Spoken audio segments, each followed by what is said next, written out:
وہ بچے جو ہمارے چھوٹے بچے ہیں اور ابھی وہ بچے جو انشاءاللہ جن کو یہ جنم دیں گے, جو ہمارے پوٹینشیل پیرنٹس ہیں, وہ بچیاں جو میٹرک ایف اے میں پڑھتی ہیں, ایف ایس سی میں پڑھتی ہیں, جو بچے, ان سب کو یہ بات بتانے کی ضرورت ہے کہ خدا کے لیے جو غلطی ہم نے کی ہے تم نے وہ غلطی نہیں کرنی. اپنے ویلیو سسٹم کو ٹھیک کرنا ہے. میں نے سر ایک سٹڈی کی, ابھی وہ جاری ہے, تقریباً 1800 بچوں سے میں نے پوچھا تم کس جیسا بننا چاہتے ہو, اور یہ 8 سال سے کم عمر کے بچے کے. آپ یقین کریں بچوں نے جو کہا وہ یہ کہا, میں میسی کی طرح بننا چاہتا ہوں جو فٹ بالر ہے. کسی نے کہا میں عاطف اسلم کی طرح بننا چاہتا ہوں. کسی نے انڈیا کے اداروں کا نام لیا. کسی نے نہیں کہا میں ابو بکر کی طرح بننا چاہتا ہوں. کسی نے نہیں کہا میں حضرت علی کی طرح بننا چاہتا ہوں. کسی نے نہیں کہا میں قائد اعظم کی طرح بننا چاہتا ہوں. کسی نے نہیں کہا میں عبدالستار ریدی کی طرح بننا چاہتا ہوں. ایک بچی نے صرف کہا کہ میں حضرت فاطمہ کی طرح. میں نے اپنے یوٹیوب چینل پہ اس کا بچی کا انٹرویو لایا.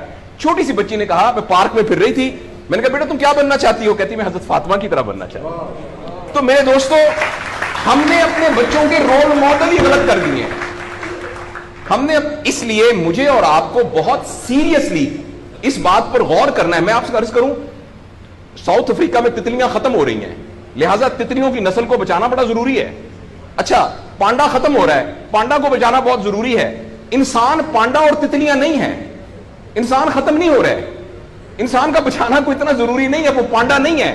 اس لیے اگر ہم اپنے بچوں کو یہ رول ماڈل نہیں دے سکتے تو مہربانی کر کے بچے نہ پیدا کریں. لیکن اگر ہم نے اپنی اولاد پیدا کرنی ہے تو وہ اولاد وہ پیدا کرنی پڑے گی اور اس کی وہ تربیت کرنی پڑے گی جن کا رول ماڈل وہ ہو جو حضرت عمر تھے, جو حضرت ابو بکر تھے, جو حضرت علی تھے, جو فاطمہ تھی, جو زینب تھی, جو خدیجہ تھی رضوان رضی اللہ عنہا. یہ ہمارے رول ماڈل ہمیں پیدا کرنے پڑیں گے, اور یہ تب ہوگا جب ہمارے اندر سے یہ دو چیزیں ختم ہوں گی. نمبر ایک, ہم پیسے کی بنیاد پر اپنے آپ کو بڑا نہ سمجھیں, اور دوسرا یہ کہ ہم فرد کو فرد کے لیے تیار نہ کریں, فرد کو معاشرے کے لیے تیار کریں. میرا بیٹا تو 1100 میں سے 1100 نمبر لے کے ڈاکٹر بن کے ایک جگہ پر اسسٹنٹ پروفیسر لگا ہوا ہے, معاشرے کو کیا فائدہ ہوا ہے؟ اور ہم میں سے آپ سوچیں کہ عموماً ہم سب لوگ جب اللہ کا شکر ادا کرتے ہیں کہ یا اللہ تیرا شکر ہے, 3 مرلے کے مکان میں رہتے تھے, اب ماشاءاللہ کوٹھی ہے 2 کنال کے اندر, اور سائیکل پہ ابا جی جاتے ہوتے تھے, لیکن الحمدللہ ہمارے پاس اب 2-3 گاڑیاں ہیں, اور چھٹیاں تو سوال ہی پوادے کر جاندے ہوندے سی, کدے کدے گوڑ کھاندے سی, خراستے. اب ہم سارے بھوربن میں جاتے ہیں چھٹیاں گزارنے, کبھی کبھی انگلینڈ بھی جاتے ہیں. اللہ کا ہمارے اوپر بڑا کرم ہو گیا. اس غلط فہمی سے ہم اپنے آپ کو نکالیں.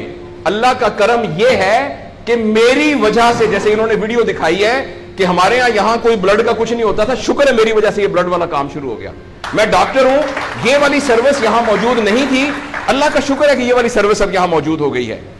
اللہ کا شکر ہے یہ ہو رہا ہے. سروس اورینٹڈ جب تک ہم اپنے بچوں کو نہیں ڈیولپ کریں گے, اس وقت تک میں آپ کو بہت دکھ سے اعلان کرتا ہوں, بڑی ہی تکلیف کے ساتھ, میں بہت آپٹمسٹ آدمی ہوں, میں یونیورسٹیوں میں جاتا ہوں, کالج میں جاتا ہوں, بچوں سے بات کرتا ہوں, اگر ہم نے اگلے فوری طور پر اپنے بچوں کی تربیت پہ توجہ نہ دی, اگلے 10 سال میں ایک ایسی نسل آنے والی ہے جن کو چائلڈہڈ ڈپریشن ہوگی, جن کو سوئسائڈل تھاٹس آئیں گے, جن کی سیکسول ٹریننگ بہت بری ہوگی, اور جن کے اندر ریلیشن شپ پرابلمز ہوں گے. اور یہ ہونے والا ہے, ہماری آنکھوں کے سامنے ہونے والا ہے.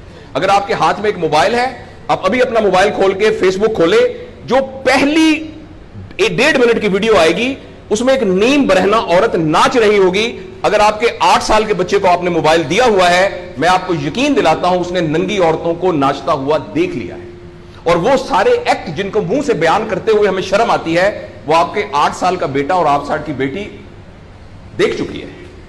اس سارے میں ایز اے پیرنٹ ہماری بہت رسپانسبلٹی ہے کہ ہم اس میں انٹروین کریں اور ان کو فزیکل ٹائم دیں, اور ٹائم دے کے ہم یہ 2 چیزوں پر مینلی کام کریں. تو انشاءاللہ العزیز ہمیں امید ہے کہ معاشرہ بچ جائے گا.